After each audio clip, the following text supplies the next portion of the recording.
My name is Chris Miano. I'm CEO of MemoryFox, and this is another Narratives with Integrity event.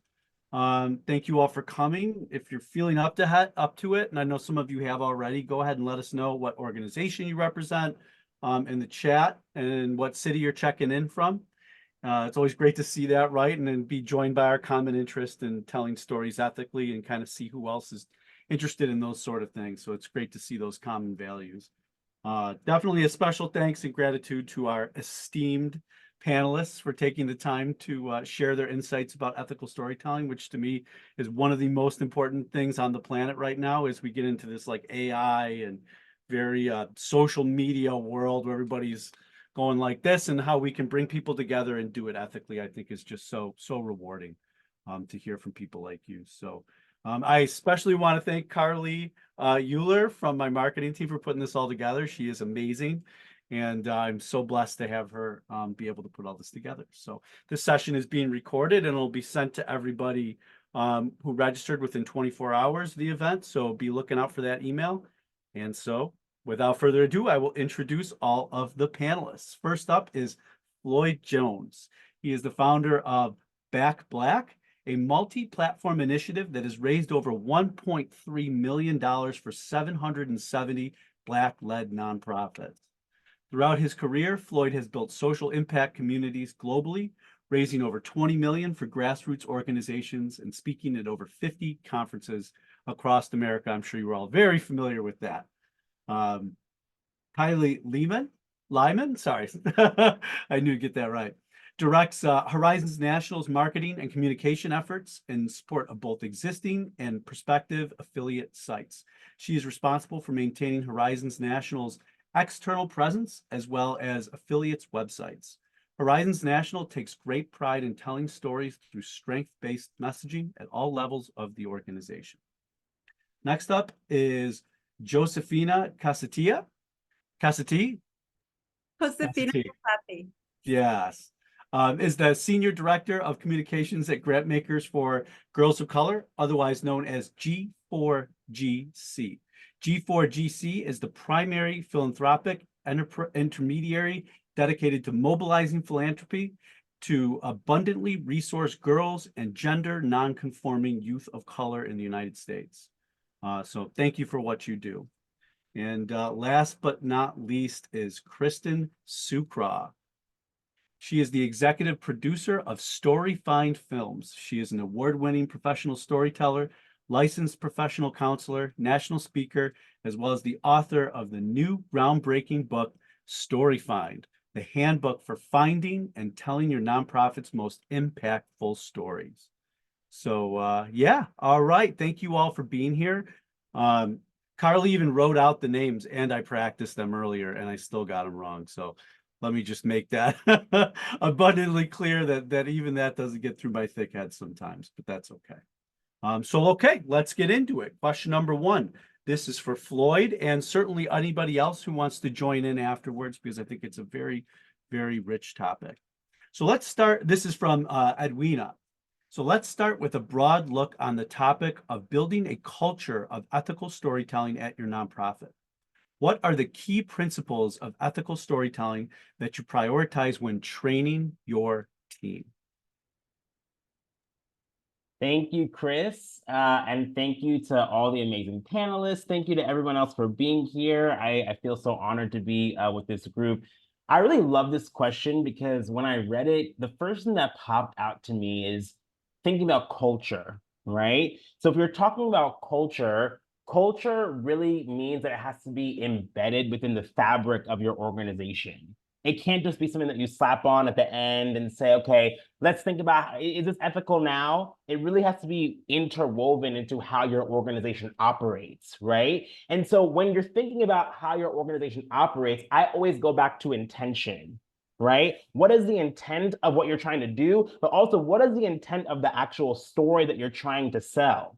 And this is important because you have to actually take a deeper look and deeper understanding and ask yourself, is the intent to fundraise? Like, is the intent of getting this story and sharing this story just to fundraise? Because if fundraising is the main focus, then ethics for your storytelling most likely may not come to the forefront of what you're trying to do. That might not be the first thing on your mind. You might be leaning into well, let's get the right talk and let's get hit it at the right point. You know what I'm saying? Because you're trying to get the dollar at the end of the day. And I always say, if fundraising and the dollar is all you want, then the dollar is all you're going to get.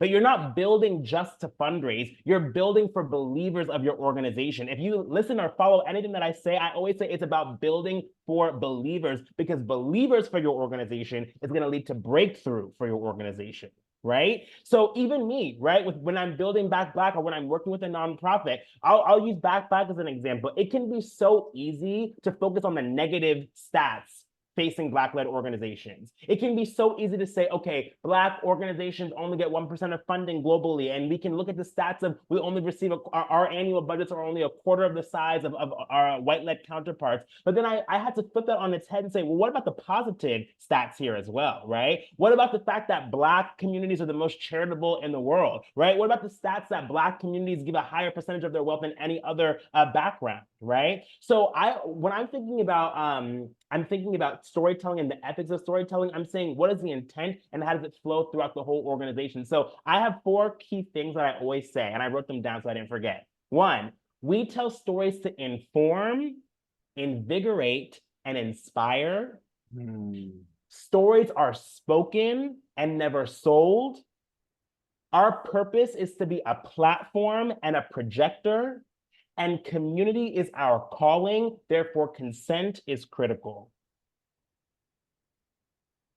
Beautiful. I mean, what more could really be said on that? I mean, I think maybe some of you guys have anything to add to that. Otherwise, we'll move on to the next question, because that was really well said. That was just a great way to set the stage, Floyd. Yeah. Like, I love the zoom out. It's really easy to get into the practical, but like that was the perfect way to start out the panel of just the big picture and the why and the intent and the intention behind it. So I appreciate that. Yeah, putting people first, having North Stars that you can follow, that again invigorates people. That's beautiful. All right, well, cool. We'll get on to the next question. One thing I will yeah, please.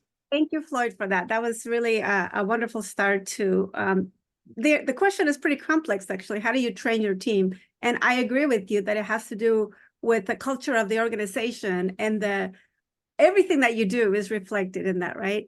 The only thing I would add to that is just clear transparency. Once you have your intent clear, being very transparent across the board with your staff, but also with those whose stories you're hoping to elevate, right?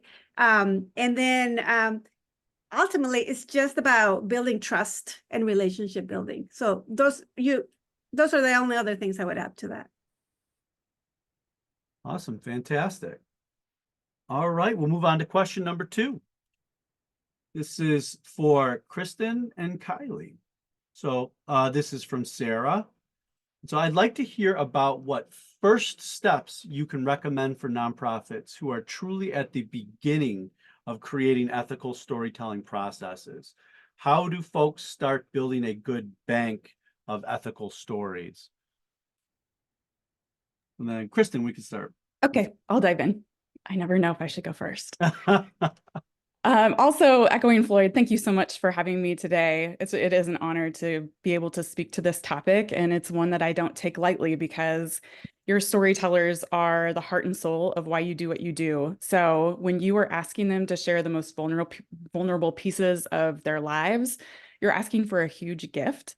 And I am so excited that there are so many people showing up who are interested in this, because as a mental health counselor, I kind of entered this world about 10 years ago, just trying to pave a way forward for organizations to start caring about this, because you hear you're supposed to tell your stories, but you don't hear how to do it in a way that actually really honors those whose stories that you're telling. So we work with a lot of organizations. This is my life day in and day out. And back to the original question of what are the first steps for nonprofits who are at the beginning stages of creating this culture of ethical storytelling? We start with the basics of, if you are going to go out and start finding your storytellers, create a list of potential storytellers and then conduct discovery interviews with anyone and everyone you can think of who might be a storyteller. So the discovery interviews will give you so much information. You'll learn what stories you have, what initiatives they might be good for. But most importantly, you'll learn whether or not a storyteller is ready to share their stories. So I always say in creating this initial list of names, you really want to look for people who trust you, who can display warmth and emotion, who you've been curious about interpersonally. Like maybe you've heard bits and pieces of their story and you're like, I want to know more. Put those people's names on your list. And then also look for people who are willing to be vulnerable. And then as you sit down to do discovery interviews, you will be able to also look for signs of readiness. So are they enthusiastic about sharing their story? Will they be empowered through the telling of their story? Are they ready? Do you see signs of active trauma during their interview? Like, do you see them dissociating? Where they kind of space out, for lack of a better way of describing it? Or do they laugh at inappropriate times? Like maybe when they're telling the hardest part of their story, they're laughing. So their emotion is incongruent with what they're talking about.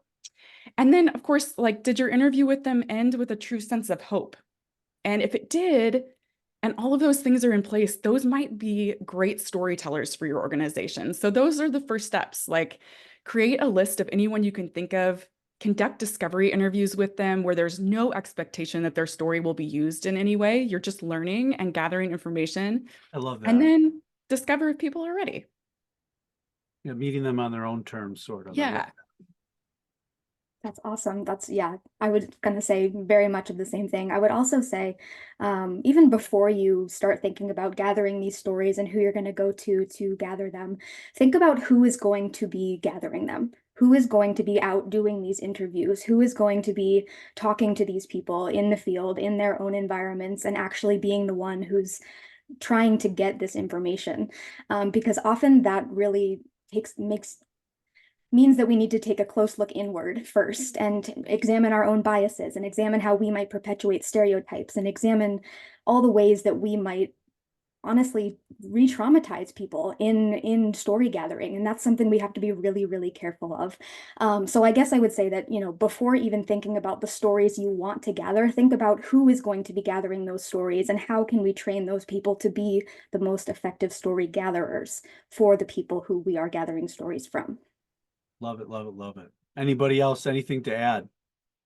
I was just going to say one thing. Whenever possible, in my opinion, don't let the first time you're trying to gather stories be the first time you're talking to your people, right? Talk to your constituents throughout, because if you're going in again just with the intent to get a story, that's also going to jade the questions that you're asking. And I think that a lot of storytelling, if you know me, I'm all about community building. And in my opinion, sharing someone's story is another level of community building, because you've actually gotten to know who your people are. You've heard more about their story. They're a part of something with you. You're a part of something with them. And then now this becomes the next natural iteration, right? A lot of the things that they were talking about and hearing their stories and hearing if they're ready, you're going to know if they're ready beyond just one interview. You know what I mean? Because you know who they are. So I love that.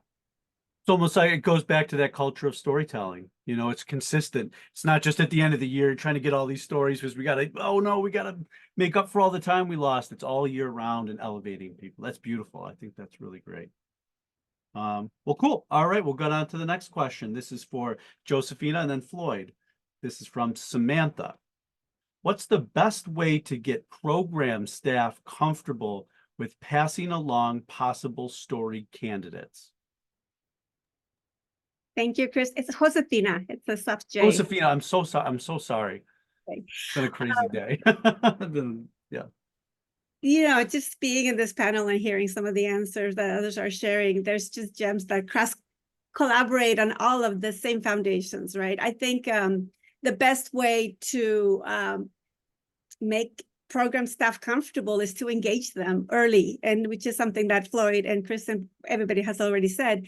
But offering them or giving them sort of the roadmap about how to gather stories and what kinds of stories to ask and why we're asking the stories a little later in the game is not as effective as if you start the process and the same cultural norms that you're trying to establish in your organization by engaging staff earlier. you get the deeper, I mean, you're practicing what you're trying to do, right? Which is to diversify the perspectives, to increase the number of stories that are being shared and how they're being shared. So that would be the first thing that I would say is engage them early on. And then just be very transparent. What is that? What is it that you're trying to do? Why are you gathering the stories? Why are you making this cultural shift?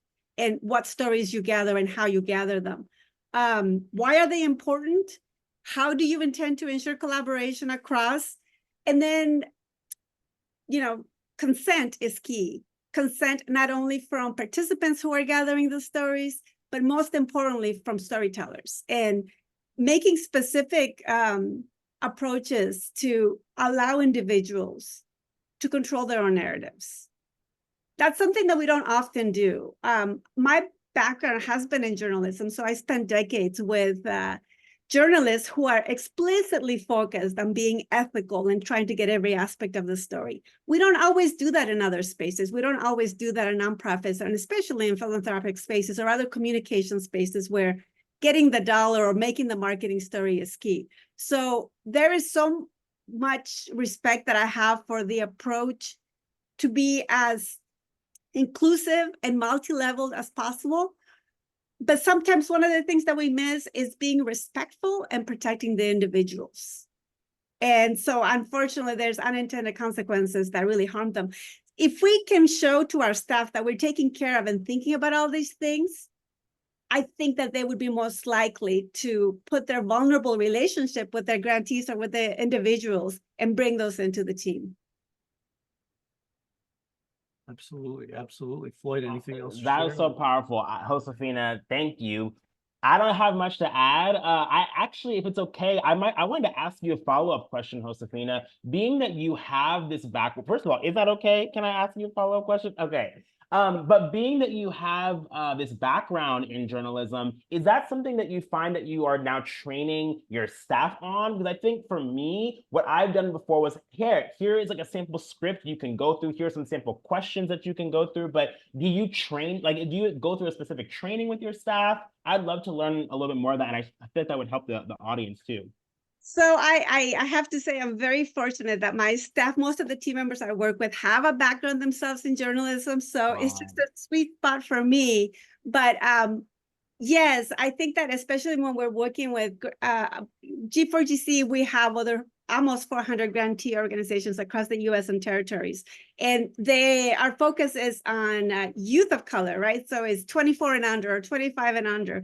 There's a lot of young people who are offering and sharing and bringing their stories. I think a lot of what we do is really be transparent about what we're trying to do, why we're trying to do it. And when we do that from the very beginning, that's when we see that people are more willing to share even more than.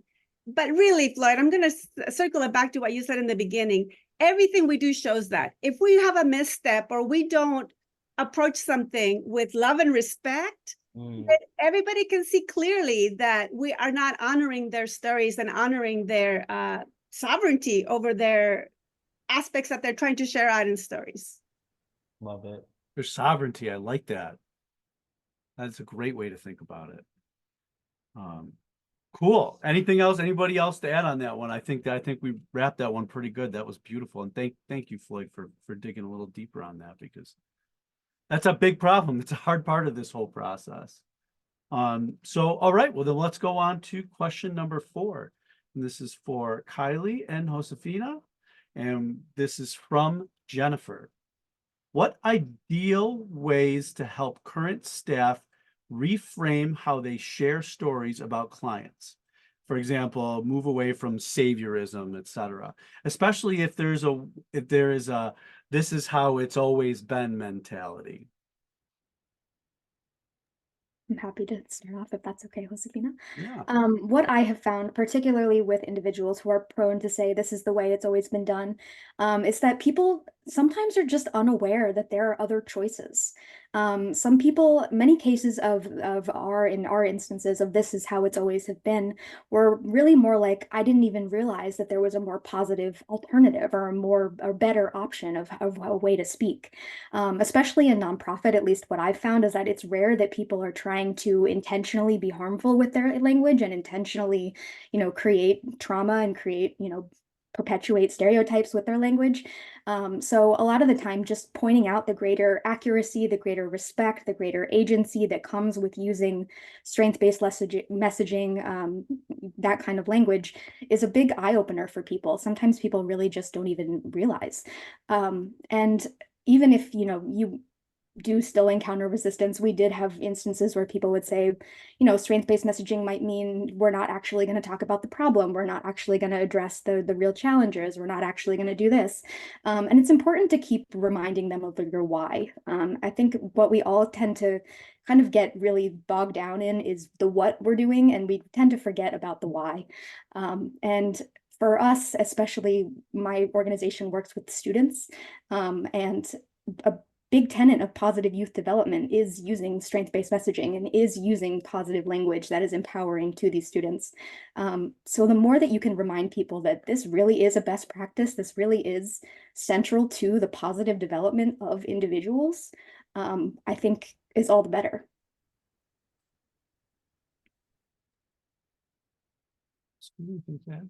Thank you, Kylie. I agree with you that a lot of times people just don't know better, or they just follow the standardized procedure and just repeat and, rinse and repeat. One thing that sometimes is helpful is if we put ourselves in that situation. So if you have a story that you're sharing and it's a very specific angle, or is very focused on the negative impact to the individual, asking the individual, putting yourself as the writer, if I had this story to share, if I had a relative with illness, or if I had whatever the topic is, how would I want this story to be shared? And I think that those are some of the ways that we begin to recognize how harmful some of our selective choice of stories can be, and why it's so essential and important to circle it back and allow the individual to consent. One thing that I would add to that in reframing and specifically encouraging and showing our staff how to change their approach is kind of the full circle. A lot of times when we ask for the story or gather the story, then we go through the whole editing process of the video or the article or the social media post or whatever it is that we're doing. And then that ends. So we're so intent about connecting with the individual to give us the story, or the organization. And once they give us that, we're done. We're done with them. But that's the problem, right? Like, that's one of the key problems is you using people. It's a very unfortunate way of continuing to gather their treasure, their wisdom, their insights for our benefit. The ideal, what I'm advocating for in this space and everywhere that I go, is to circle back. Hey, this is what I heard from, it's back to the communication, right? Back and forth, even when you're with your partner. Did I hear you correctly? Is this what you meant? Is this the quote you want me to use? Here's how I'm intending to use it. And allowing them to say, yes, I like that. Or actually, that's cringy. Like, this is going to embarrass me when it's out there publicly. Please don't use that. Let them tell you that, because you're unintentionally causing more harm than good by showcasing an aspect that they did not allow you to do. So I think that the more that we practice this in our organizations, in our communication spaces, the more that our team sees and trusts that we have the best intention in mind. And eventually that actually helps, right? It helps our focus, our intention, the stories, and it helps shatter the harmful and negative structures that continue to damage so many of us.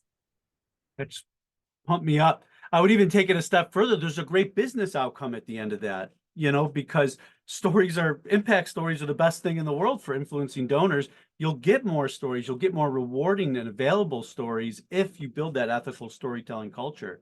So kudos. I mean, that's fantastic. I think it just affects on every level. Kristen, you look like maybe you want to join in? Oh yeah. I just Josefina, it's so great. We have like a process of aftercare with all of our storytellers. And some organizations say, like, isn't that a little bit too much? Like, wait, what?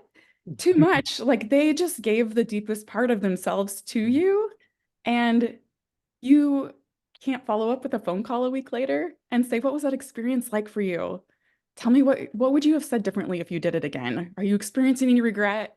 Just this, for me, my husband and I one time shared a story for an organization, and this is where everything changed for me and how I approached storytelling as well, where we talked about some struggles that we had, and it went up on stage, and then we had to come up on stage afterwards and talk about it and answer questions. Nightmare. And then people were coming up to us, and the audience. It was like the absolute worst thing. And I loved the organization. I would have done it for them again. But that was literally it. Like, no one ever spoke with us again. And you feel just gross. Like, Mhm. I'm so ashamed of that experience now, where it could have been such a like positive, empowering thing. And I think what you're talking about is right on. So yay. Kristen, I thank you love for sharing that. Oh, and thank you for sharing that. I think that when we experience it viscerally, it makes complete sense. And now you're this amazing advocate writing books and shifting culture. So thank you for that. But you're right. So many others just feel that horrible experience and shame in silence, in the dark, because nobody's circling back to them. So thank you for what you're doing. I Yes, love you are that. welcome. This is, first of all, come on, host Athena, because that was a mic drop moment. And then also, I love that idea, Kristen, of going full circle and now, helping other people. But another thing I really wanted to say that I heard is this also goes back to, how do you see the people that you serve? Mhm. Is it us versus them? Is it you are here and they are there? Is it a power differential? Or is it, no, we're making a better world so all of us can coexist in this world together? Right? Every single time I remember an organization that I used to work with in Baltimore City, and we provided free sports for youth in the community. And I would come and I would ask the parents and the kids to say, we would actually sit down and craft what we're going to say together. Because why? They were enjoying the program that they were a part of. And I'm not seeing it as, oh, we're providing a service that they cannot afford. No, I'm seeing it as, hey, this is something that everyone deserves. I created a statement that says, so every child can play, because play is a universal right? It doesn't matter if you can afford it or not afford it. This is something that every child deserves to have. So now they are a part of it. My volunteers are a part of it. Our donors are a part of it. You have to understand that if you are accomplishing a mission, every single person has a role to play, even the people you serve. Because a lot of times the people that you serve, they're down there somewhere else. We're gonna come up with our own strategy, and then we're gonna go in the community and tell them how it needs to happen, right? No. We practice power with, not power over. And I think that will change how you start to say and shape your stories. That's a great way to put it. That's beautiful. All right, great. Okay, well, let's get on to question number 5 then. This is for Kristen, and this is from Jean. How do you get around using visuals like, video or photo, but not being able to show the faces of the children or youth that you serve? Great question. Great question. And also, I would love to hear from any other panelists who have worked with this issue as well. So I think the easy answer is, of course, stock photography and videography that represents what you're sharing. But you can be more creative too. I remember one time we told the story of a gentleman who had to hide his face from his government. He was a refugee and he didn't want to be found. He couldn't be found. And we wanted to use his actual voice. He wanted to use his actual voice. It was incredibly important for him. Let me emphasize that his story came full circle, and he was sharing bravely on behalf of an organization that he deeply respected. But because he wanted to use his actual voice, we focused the camera on different angles of his body. So the film, I remember, actually opened up with him saying, "You won't see my face, right?" And so he kind of set the stage with that. And then we focused on his hands as he was stirring a cup of tea. So there's a lot of artistic methods that you can work with to show without actually revealing someone's identity. And that can be interesting too. So, we've done the thing where faces are hidden in the shadows, but that's kind of creepy. So you could, if it's a kid and he loves basketball, focus in on that. You can show a hand dribbling a basketball as his story is playing over the top of it. You shoot from the back, etc. So those are just some ways that we have done it through the years, but I would love to hear from any other panelists who have been creative in this area, because it's a challenge that's always out there. Let's go. One thing that I know some of our affiliate sites have done before is we, in the application for our programs, we have a consent, media consent release and things like that. But some programs have, shoot, I just completely lost what I was going to say. Do it all I'm the so time. sorry. Someone else talk and I'll go back to it. It'll come back as soon as someone else I'm starts sorry. talking. Oh, I got it. We had the students actually draw pictures of themselves. So we said draw a self-portrait Oh, and nice. see if the parent was consenting, that the student's drawing could be posted, then they could draw a self-portrait of themselves or draw a picture of their family or their dog or that they liked basketball or something like that. So just something cute that would incorporate the students as well. Any other? I think I'm trying to think of how to say, but like the cartoons, like the drawings. There's another. I haven't done that, and we've been talking about adapting some other ways of resharing and framing. I would just say that the safety and the protection of individuals trumps any challenges. It is very difficult, but there are so many stories that we're dealing with where we are taking this very important stories, and if it's to protect people, especially children, from there's so many harms that can come from them sharing their stories. So first and foremost, that has to be key. It's a challenge for us, but we'll need to just figure it out. And I love some of the offers that you shared, Kristen. The cartoons is cool. StoryCorps used to do like take their stories and turn their interviews into drawings, which was pretty cool. I mean, it appeals to all of us, right? It's not like it's just for children. It draws you in and you're really invested in hearing all that. But I really also love the story that you shared about the voice being something that was important and him wanting to, the subject wanting to keep his voice, even though his face was not clear. That's beautiful. And again, shows us how important it is for people to have the connection and ownership of their stories there. And like you said too, he understood the risk. And he was fully able to consent to that as a 60-year-old man. And it is different with children.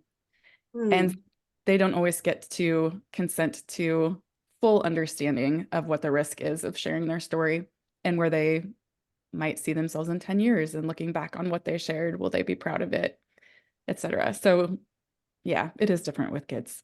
What we have noticed too, Oh, yeah, I'm go so ahead, sorry. Kylie. No, I'm you so go sorry. ahead.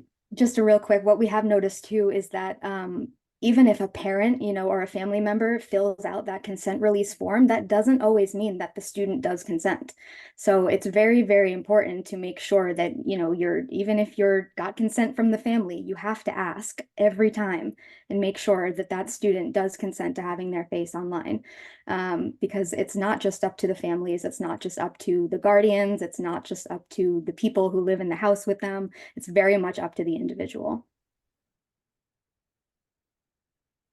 Well, did you want to add to that? All I was gonna say was like I was just gonna echo what Kylie was saying because there's a big movement right now with youth who their parents were like the first, social media influencers. And a lot of those kids are grown up now and they're like, I actually didn't want my picture up there. You know what I mean? And so really involving the kids in the youth in the work and understanding that they have agency as well, right? We can't just say you're seen, not heard, because then we're not fully activating our missions, right? So involving them in the process is really important. Well, you all touched on this. There's also the idea of consent not being in perpetuity as well. And so when you use it in the future, reach out to them, especially if it's an at-risk situation, find out if it's still okay. Yeah. Great stuff. Okay, this is a pretty good question, getting a little deeper into things. So this is for Floyd and Kylie, and of course anyone can join in. This is from Cameron. What are some great ways to integrate diversity, equity, and inclusion into our nonprofit storytelling? Floyd, you want to get us kicked off with that one? Sure. I guess similarly to what I spoke about earlier at the beginning, making sure it's woven in, right? Like making sure DEI is a part of your values, right? So when you're training your employees, when you're bringing them up, when they're actually going on site and pointing it out, I always say you have to inspect what you expect. You have to inspect what you expect. So if you're expecting people to show up with a DEI lens, how is that being woven into everything? And also, how is it being woven into how you treat your people? Right? And then as it pertains to stories, I wrote down 3 things. So diversity, making sure that everyone is represented. And you also have to ask yourself, what kind of culture are you trying, what kind of community are you trying to build? Because one thing I will always do is I will look at a nonprofit's team. I will look at their social media. I will look at their what they put out and say, am I welcome here? Am I actually welcome here? So being representative of you know, all backgrounds, equity, making sure the stories are told, not sold. But in that same lens, I would also offer funding. I know this is kind of like a controversial thing, but I would provide funding, especially because I was working with parents from I would ask them to like leave work, or I would ask them to come to something a little bit early so we can be a part of capturing their story. And I would say, hey, can we offer you funding for your time? How many times, I'm a professional speaker, I get paid for my time. Why would I not expect the same exact thing, especially if you're going to be utilizing this to do fundraising? Now, I'm not saying that has to apply to everyone's situation, but in the context where I was leading the storytelling, it was. And then inclusion, making sure your people have a voice in how their story is told. And I think that just echoes what we've been saying throughout this entire conversation. Yeah, wow. I don't know if I could answer that question better than Floyd just did, so I might just leave it at that. Yeah, I mean, diversity, you know, consider stories from a variety of stakeholders. Your stakeholders are not just the people that your nonprofit is supporting. Your stakeholders are your board, your volunteers, your staff, your community, your families, your greater constituents. You know, you have a lot of people that you can gather stories from that aren't just the people that you're supporting. And yeah, just equity, make sure that the people telling the stories are their own agents, right? We are not the people who are telling the stories. They are telling the stories. We are just a vehicle for their stories to be shared. So I think remembering that is very, very important. And then inclusion, which stories are being shared, which aren't, and why? Why are you choosing to share some stories over others? What is your purpose? What is your why behind sharing in general? So just some notes that I wrote down too. Yeah, wonderful. Anybody, any other additions? I will add one thing. That relates specifically to this, to DEI. And I'm gonna have to go back and watch the recording and pause it and capture like the things that Floyd says and Kylie and Kristen, because there's some beautiful gems here. But when it comes to diversity and inclusion efforts and storytelling efforts, often we're trying to capture stories out there, but we don't have anybody internally who can review our processes or review our perspectives and guide us. So I would advocate in this moment, because of the question, that organizations should look at their teams and the contributors and make sure that they have somebody guiding them for all of the reasons, right? They have more lived experience and insight that can really guide us. And too often I see organizations who are trying to capture the stories of a particular community, whether it be an ethnic community or an age group, or, you know, if I'm in Texas, how well can I speak to a community that's in New York? Well, I travel there a lot, but you hear what I'm saying? We know what you mean. Right. There is a reason why having somebody with wisdom and insight internally to guide us is so essential. So I just want to elevate that, because that's key. It doesn't mean go out and hire someone, although I'd advocate for that. But there are ways that you can have boards and other ways of engaging communities to tell you, yeah, you're on the right track, or actually you're missing the mark. That's not how we operate and how we want our community reflected. Yeah, and you can stay on top of sort of the best practices out there. Some of you have newsletters, right? I mean, a lot of people have newsletters that are doing a lot of the research on this. And so staying up to date, I think, is very important too. So yeah, wonderful. Yeah, it's obviously a big topic and a very broad topic, probably be an entire webinar in and of itself. So all right, well, let's get on to the next question then. Well, Safina again. So what 2 to 3 key steps should be highlighted to train a new hire someone without significant experience or somebody just brand new, to adopt ethical storytelling practices. So actually getting to the meat of the actual how to train them. And this is from Cherie. Thank you. I'll do a quick response to that, and I welcome others to join in. I think we pretty much said it, right? A new hire would be exposed and onboarded to what the internal process is. So obviously show them, explain the why. This is why we are moving in the way that we are. But ultimately, if the internal culture is not there, that is based in respect and inclusion and consent, can you train them? So really, I appreciate this question, but it has to do with a lot more than just training somebody. You're onboarding them to your organizational culture. If that culture is not already there and recognizes the need to move differently with different communities, then what else can you do, right? But I would say, like, as part of the onboarding, asking them for their insights. Sometimes we assume that all we are doing is onboarding them, but they come with lived experience, with connections to different communities, with insights that we may not be aware of. So that's something that, again, with young people, with new people, we often forget to ask. Yes, I'm training you, but you also have something to share here. And then the only other thing I thought about is ask them for their own story, and then treat it the way you treat it internally, and see what comes out and how they feel. Kind of taking it back to Kristen, like, if we take your story and we process it the way we do it internally, we make the meal, right? What comes out, is that something you want to partake in and share out? Otherwise, take that opportunity to reframe the way that you gather stories and reshare stories. I just need to first of all, thank you, Josefina, because yes, everything you say today, I'm just like, yes. But also, I just want to highlight what Frank just said in the chat. Hire people of different backgrounds. Thank you, Frank.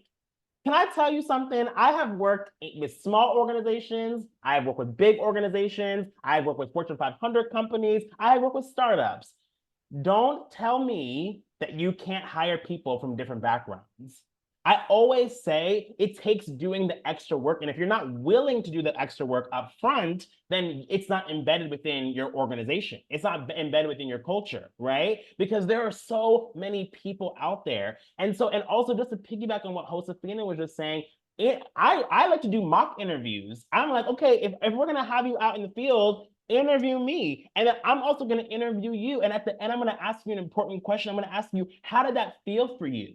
Right? Because now we're also trying to teach emotional empathy. We're trying to actually have emotional awareness and intelligence. Get them involved in the process. Don't just throw someone out there and say, collect a couple stories, because how you treat them every single step of the way, that's going to determine the result that you're going to get back also. Any other? Great. Okay, cool.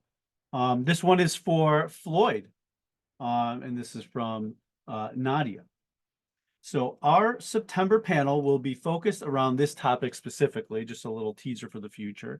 So be sure to register for that if you guys are, if you're so inclined. But here's the next question. How long after getting approval to use a person's story do you keep repurposing it? And how long do you account for this through the informed consent process? Is this in total perpetuity, and I know we kind of touched about this, but maybe you can go into a little more detail about that aspect.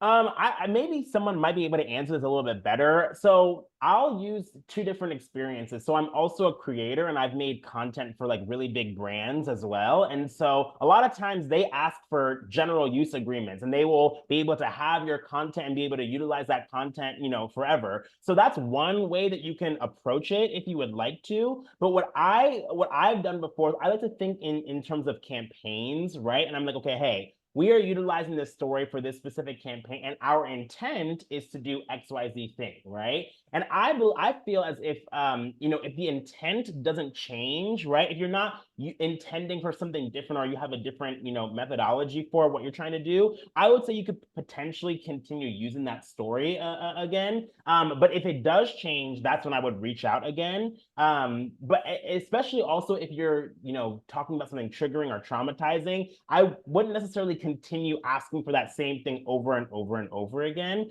But this is something I didn't necessarily do. I more so moved in terms of campaigns, because we work with so many different people, so we were collecting so many different stories. But I'd love to hear what other people have in this regard. Anybody want to jump in? Yeah, Kylie. Personally, for us, every time that I am going to put a story in a new place, I ask for consent to put it in that new place. Particularly working with stories about children and youth, it's very, very important to have both the consent of the family and of the child to share that story. So like for instance, we recently over the summer did an interview of a seventh grade student, and that story was used by one of our partners in their summer learning catalog. And then we decided that we would like to use the story again for our report to the network. So I reached out to the family again and said, hey, you gave us this wonderful story. It was such a great addition to this great catalog that was put out. Now we'd like to use it again. Do I still have your consent to do that? So it's for us, it's very important to get consent every time we're using the story because it's in different contexts. And this student or family might not want their story shared in that context. So it's important for us to make sure that every publication, every blog post, every whatever we put out, we have consent to share. Thank you, Christine? Kylie. I'd like to share something, just add one thing to that, Chris, and that is there is not one answer for any organization or individual. There's a variation that is going to feel just right for you. But I don't agree with we will own you in perpetuity forever and ever. Like that kind of language is so extracting and so Facebook. harmful, right? Like, that's a whole other thing. It's everywhere. We're always sending away our souls, but that's, you know, we shouldn't do that. We should be clear about not being intentional about not wanting to extract and own forever. It almost feels like a piece of you is being taken away, right? Mm-hmm. There's a lot of indigenous cultures who prefer not to have their photo taken because they believe that a piece of your soul is taken. There's a lot of philosophies and a lot of belief systems, right? So what about stories? Stories are very similar. So I think for each organization, you're going to have to assess what feels right or wrong. But one thing that comes to mind now, and I noticed that my friend Juan Elizondo is on the attendees. Hi, I haven't seen him in years. When I was in newsrooms, I remember one time one of the photo editors was very intent about finding the subject of a photo that was only a couple of years old. And I thought, what's the big deal? Why can't we just run this picture again? And she said, it's very possible this person is deceased. And having the photo republished will re-harm the family. So that was very early in my career, and that shaped a lot of what I do now, recognizing that what to us might be something important, a story we're going to share again, could actually be very re-traumatizing in multiple ways. That's true for images. That's also true for stories. So Kylie, I appreciate that you guys actually go through the step of circling back each time. I think that what we do is a little variation of that. We say, here are the multiple ways we might use your story, and here's the version of the story that we're planning to use. And then we kind of leave it at that. And we're constantly adapting. That's the other thing, is you can't have a policy and it's done forever. Mhm. We're an organic, you know, we're growing and evolving, and you have to revisit those to see how they apply from month to month, year to year, whatever applies to you. That's really nice, and it's also person was a nice advocate for ethical storytelling. I think it's imperative that people be advocates for this, otherwise we're building a worse world. So all right, cool. Question number 9. That was a really good one. This is for Kristen. This is from Sonam. So what guidelines should we establish to ensure that our storytelling respects the dignity and agency of the people we serve? Are there any like North Star like guidelines? I guess Sure. we kind of have already talked about if there's anything specific I can kind of fly over this because I do feel like we've touched on this many times Yeah, already. Go back to the basics, hire people who love the people that you serve. And Josefina, you said this right in the very beginning that, you know, or Kylie, I think it was you, like backing up even before you make your list, you have to look at your heart. And I remember in my training as a counselor, you can learn all the techniques in the world and take them into the therapy room and hope that people grow at the end of the day. But what really matters, what really helps people grow, and this is the same for your storytellers, is if you care about them and if you demonstrate that care. So hire people who love the people that you serve. But also the guidelines piece of it does go back to informed consent. And it is imperative that organizations have informed consent in place so that every time you share a story or image, your storyteller agrees to participate. And I think the second piece of that they fully understand what's being asked of them. Because oftentimes we're like, oh, can we use this? Yes, but do you really understand? So it's that extra step of having those conversations. And one of my good friends, Diana Farias Heinrich, she is a champion of all of this. And she said to me, and this has always stuck with me because we're a production company, that most media releases are designed to protect you as an organization and not protect your storytellers. And that is just so true. Your lawyers say you have to protect yourselves. But in the process of doing that, how are you going that extra mile to actually protect your storytellers too? So simple 3-step process. Since this was the guidelines question, we do a 3-step process at StoryFind. Share the details. So have a conversation up front about the purpose and the goals of your project, and then make sure the storyteller knows that their participation, this is huge, will not affect any services or aid they might receive. Because there is a power dynamic at play. You're coming to them asking for their story, and people are afraid, like, well, what will happen to me if I say no? Will you treat me differently? And that is a real conversation that needs to happen. Step number 1. The second is share the details. So have a conversation about the purpose and the goals. Wait, that was step number 1. Step number 2 is the final approval. After you finished putting a piece together, show the final approval, the preview, before you ever share a story publicly. And I know we've all said this at various times, please, please, please respect the feedback from your storyteller, including their opportunity to opt out. Let them say no if they want to at the end. And I know it's so hard. You spent time, money, and energy putting it together, and then they're like, I don't feel comfortable. You have to honor it.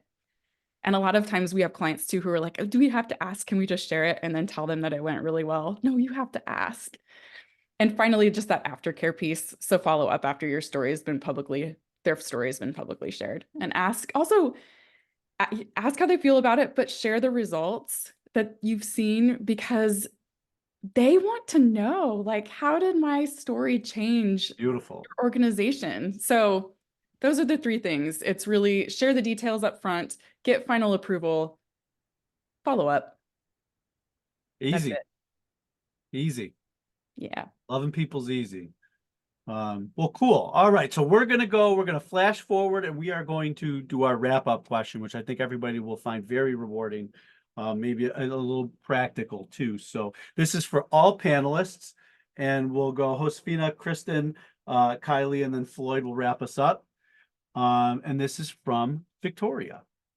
So please provide one example of a story which both highlighted an individual in a predicament and how an organization helped them, without that story exploiting the individual or using poverty porn language.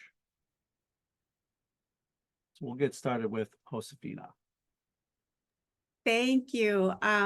Before I answer that question, I just wanted to elevate what Floyd said about paying people for their time. It kind of goes with what you were just answering. I don't want that to get lost, because I think a lot of times we assume that people have the time to spend with us. We're getting paid, but they're not. And so it's important to acknowledge that and to recognize the human energy and human life force that goes into us gathering these stories, and to be clear internally, and then pay them, offer them something for their troubles. That comes up every panel. It's a really great topic. I feel like we could go deeper on it. Because for so long we have just exploited. Let's call it what it Yeah. is. We've exploited and gathered for our own needs, and then people are generous and willing to give, and then we don't even circle back. So Kristen, I'm so thrilled that you are circling back and saying this is how your story impacted us. This is how you helped us raise money. This is how your story inspired somebody else to get out of that situation. I love that, and I strongly advocate for it. So, okay, a story that came to mind, this is something recent. Azariah is an 18-year-old artist and activist who was working with an organization in Chicago called The Long Walk Home, who we collaborate with often, and they're just wonderful people. This young person collaborated with a dozen neighborhood teens, and they transformed an abandoned liquor store into a fresh produce market. So we told that story. We could have very easily talked about all the challenges of the neighborhood and the food deserts and all these framings that make you weep and cry and for sorrow. We did not. We focused on the exuberance, the leadership, and the wisdom of this young person who was able to not only make these changes, but gather others to advocate for needs in their community. That's it. I mean, it's simple, but it's not, right? They are in the midst of so many challenges. We are in the midst of so many challenges. How do we focus on hope and positivity so that we can tell stories in ways that inspire change instead of dwelling on negativity? Made me a little teary-eyed when you said that. That was pretty good. That was great. I appreciate you sharing that. That's really, really wonderful. Kristen, you wanna take us to your Sure. example? Sure. It's hard to pick just one. Mhm. We work with an organization called Homes for Our Troops, and they build, I'm going to try to get their mission statement right. Okay, so they build and donate specially adapted custom homes for severely injured post 9/11 veterans. So it's really specific. But every veteran who enters their program has to tell their story. So we have been working with them since 2015, and we tell an average of maybe 30 to 45 veteran stories every single year. So before, I'm just going to do a little before after with this. Before they came to us, they were working with another company, and they were horrified when, in order to make a veteran who had lost both of his legs cry on camera, that was their goal, was to get them to cry. The interviewer asked, "Is your son ashamed of you? And is he embarrassed to have his friends over?" And of course, the veteran broke down, but that was like the last straw for Homes for Our Troops, and they said never again. So I am so thankful we get to partner with them. We really approach every veteran story as they are the hero, and they are someone to be proud of, uplifted. They should walk away from the interview feeling like what they went through was not for nothing. And I think that's key for us with all of our storytellers, is we want them to feel that what they went through was not for nothing, because their story is going to help so many other people. So there's actually an interview technique that we do. It's called doing the dip, where you start with the status quo, who they are. This is for the veterans, like what they enjoy. Tell us about your spouse. And then we dip down into the hard stuff. So tell me about the day you were injured, etc. But then we climb back out of it. What are some of your challenges in your current home? What do you look forward to in a new home? What does Homes for Our Troops mean to you? So you dip down into the hard, you build back up out of it, and you send them on their way with this back to the status quo. And truly every veteran story is a unique snapshot into their lives. And viewers are inspired to give through the hope that they get to give to a veteran and their family. And there's no shame, like you were talking about, Josefina, there's no shame or even trauma language. It's all about taking care of the storyteller to ensure their dignity and to invite others to share in future hope, honestly. Thank you for sharing that. That is horrific. That is one of the worst things I've ever heard. Thank you. Thank you for sharing that. Kylie, you want to? Yeah, I mean, I won't get too specific because I don't actually have consent to share this person's story publicly. But our organization works with students who experience educational inequities in their education. And most often this means students who live in communities who have been historically marginalized, historically underfunded. Public school has been historically underfunded. Trying to think of how to tell this story without actually telling the story. we worked with one particular student who his family had some significant challenges. He was not reading at grade level in school. He was struggling in school, but was very smart, very, very engaged in school. He enrolled in one of our programs, and today is getting his PhD and is way above grade level in absolutely everything. He has a vocabulary that none of us can even contend with, and he is just an absolutely fantastic human. But the way that we share this story and the way that we choose to tell this story is by having him tell it. And we do not want to be the ones telling the story. We want him to tell the story. So I think, you know, in order to not exploit the individual, in order to not use poverty porn language, in order to make sure that you are telling the story the most ethically, the way that we have found to do that is to have the individual be the one to tell the story. So we are not the ones who are saying, this person did this, this person did this. This person is actually sitting there saying, I had this experience and this is how I felt and this is how I, you know, experienced these things. So does that help? I think that's not like a full No, story. thank you. And thank you for thinking But I about think how to that, you construct know, it. I'd have to be very careful with consent. So Yeah. No, we all appreciate that. That is very important. And like, I think that's an example of how you can do it wrong and you don't even know you're doing it wrong. So thank you for your attention to that. Floyd, take us home. Yes, thank you, Kylie. And I'll go through quickly to honor everyone's time. At Give Butter, I created something called Give Butter Gives Back. And I utilize a lot of that basis for that inspired the Back Black initiative. But one of the initiatives that we created, we were giving away grant funding. We were giving away matching gifts to organizations as a part of the Give Butter Gives Back initiative. And one organization in particular, they're called God's Secret Service Agents. And it was so interesting because they just give out random, like, you know, I guess classified missions to people to go and for donors to choose and to help do these good deeds in secret. Anyway, long story short, similar to what Kylie was saying, we didn't give anybody a prompt. They all shared their own stories and shared it with their communities and got people, you know, invested and involved. And so they actually turned out to be one of our winners, but they utilized the grant funding because of the story that they shared.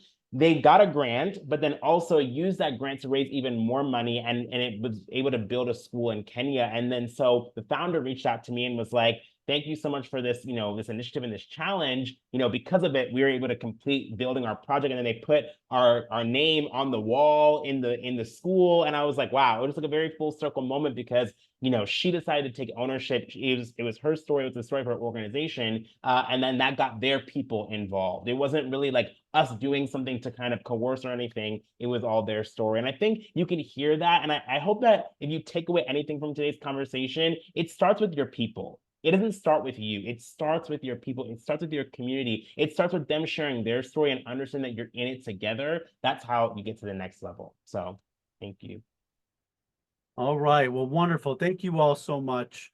You know, thank you to our panelists, Josefina, Kylie, Kristen, Floyd. Thank you all so much. I think this was very rewarding. I hope everyone enjoyed it. We did, of course, record it, so you can go back and take a look at it. I know Carly's going to turn it into a blog post probably, and go through some of the key things that I think people want to take away. If you haven't already, go ahead and download the Ethical Storytelling Report. It includes a lot of interviews with a lot of thought leaders in this realm, in terms of how to tell ethical stories. And just as a little bit, that save the date for Wednesday, September 4th. We're going to do this again.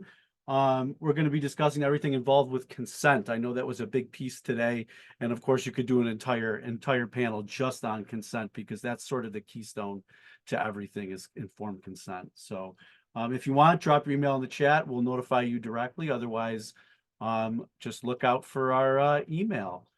So thank you, panelists. You guys are all free to go. I'm going to hang out